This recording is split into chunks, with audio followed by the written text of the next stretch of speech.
चलिए गाइस, अभी हम लोग जो स्टार्ट करने जा रहे हैं चैप्टर नंबर 3 का ऑब्जेक्टिव स्टार्ट करेंगे। ओके, डिमांड का।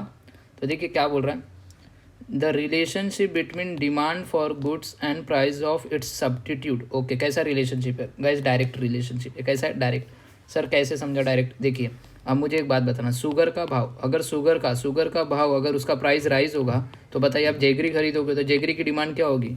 वो भी बढ़ेगी।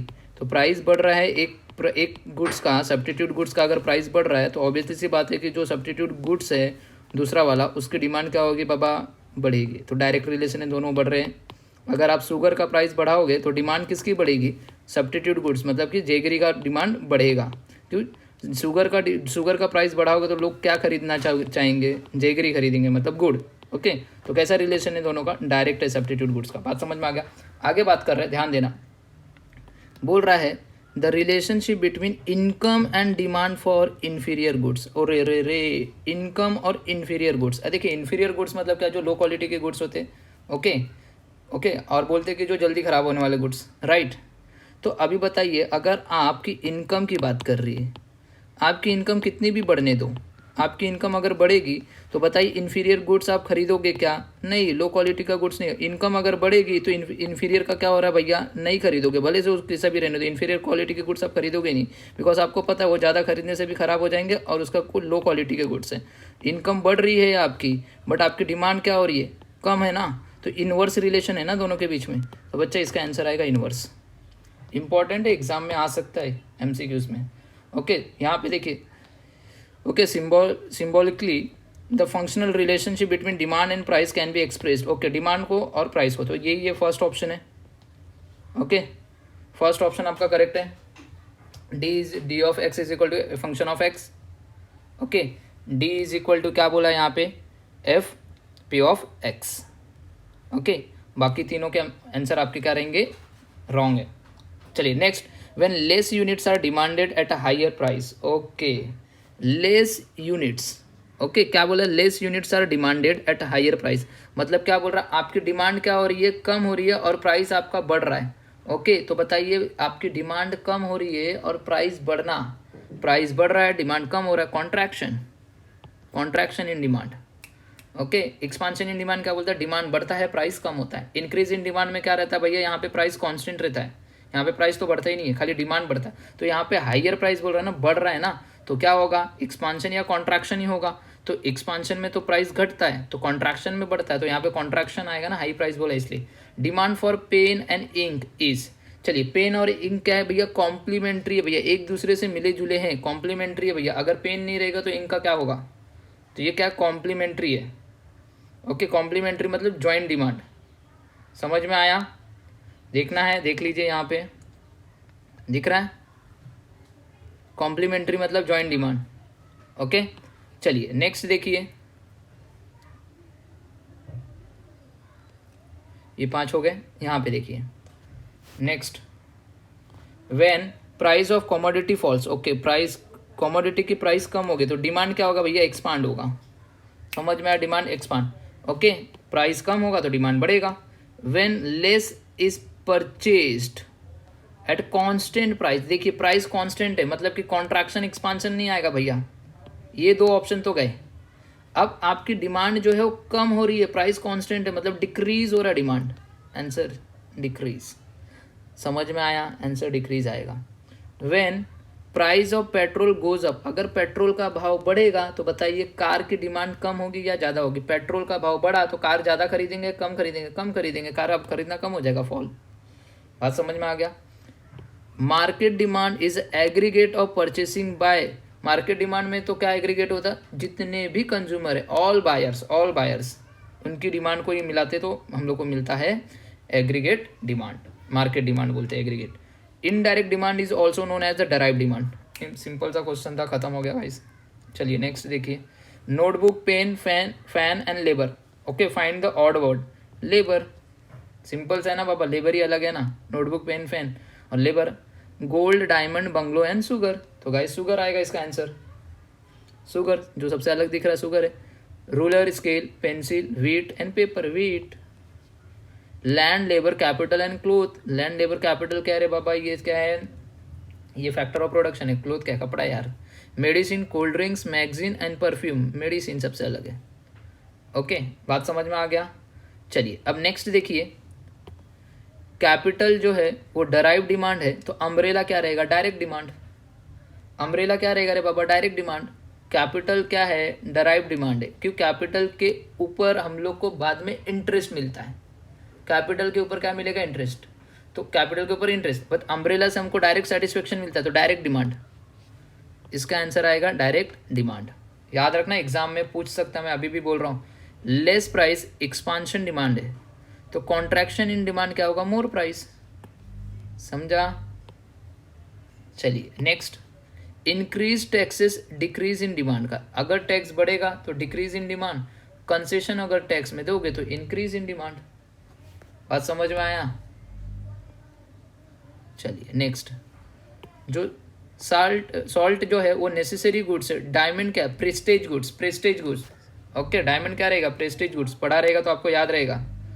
Okay, exception of law of demand में है ना ये। Okay, no change in population, assumption of law of demand का है, तो इग्नोरेंस किसका है भाई, पढ़ा रहेगा। अगर लॉ ऑफ डिमांड का एक्सेप्शन पढ़ा रहेगा ना तो उसका ही पॉइंट है ये। Okay, exception to the law of demand, खत्म। देखो इंपॉर्टेंट था, करा दिया। ओके, जो बुक का नहीं है तो भी करवा रहा हूँ ताकि आपको समझना चाहिए, एग्जाम में कहीं से भी पूछ लिया तो आपको आना चाहिए। ओके, चलिए देखिए नेक्स्ट क्या बोल रहा है, a situation where more quantity demanded as a lower price. Quantity demand आपकी बढ़ रही है, डिमांड बढ़ रहा है, प्राइस कम है। सर अभी तो बताया था हम लोग को, expansion in demand. Okay, expansion of demand, इसका आंसर रहेगा एक्सपांशन ऑफ डिमांड। याद किया, एक्सपांशन ऑफ डिमांड।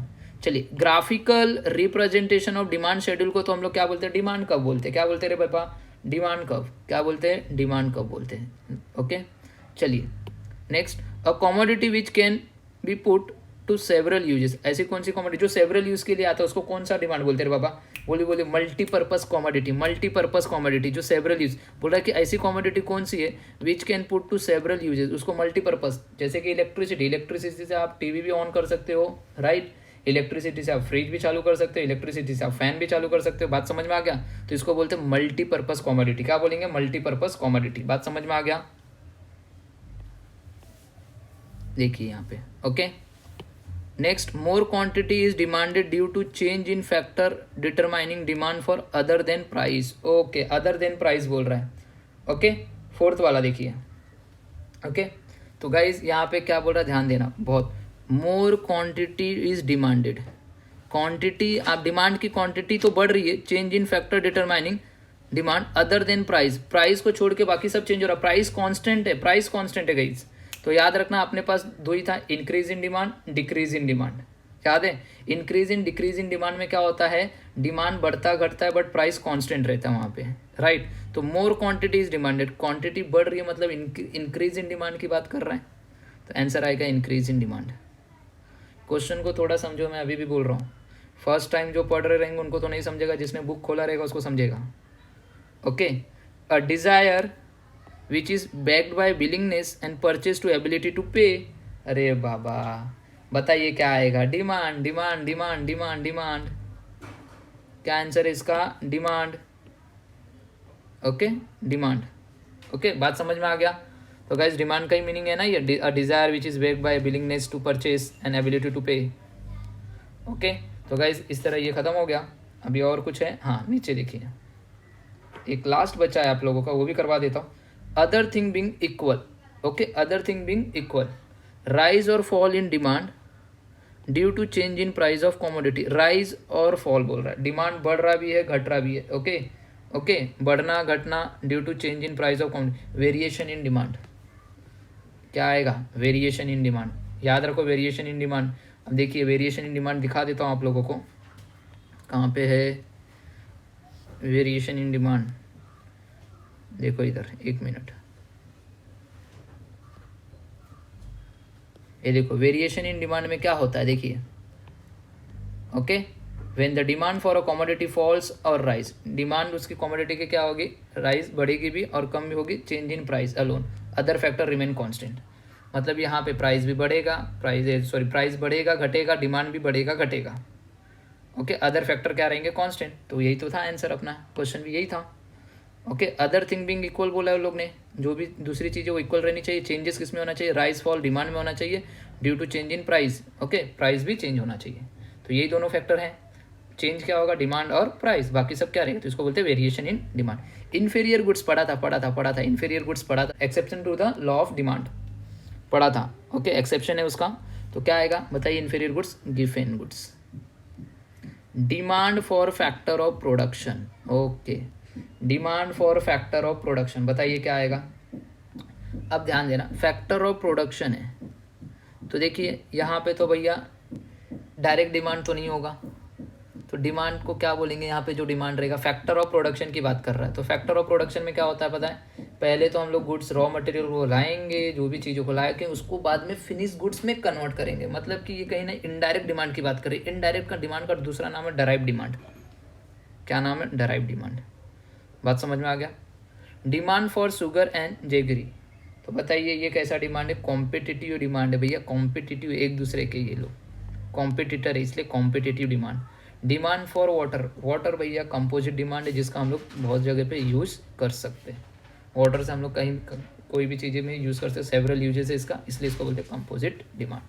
तो गाइज इस तरह आपका चैप्टर नंबर 3 भी हम लोग ने पूरा का पूरा ऑब्जेक्टिव खत्म कर दिया है। इसके बाहर का तो कुछ ऑब्जेक्टिव है ही नहीं जो आएगा, तो इतना अच्छे से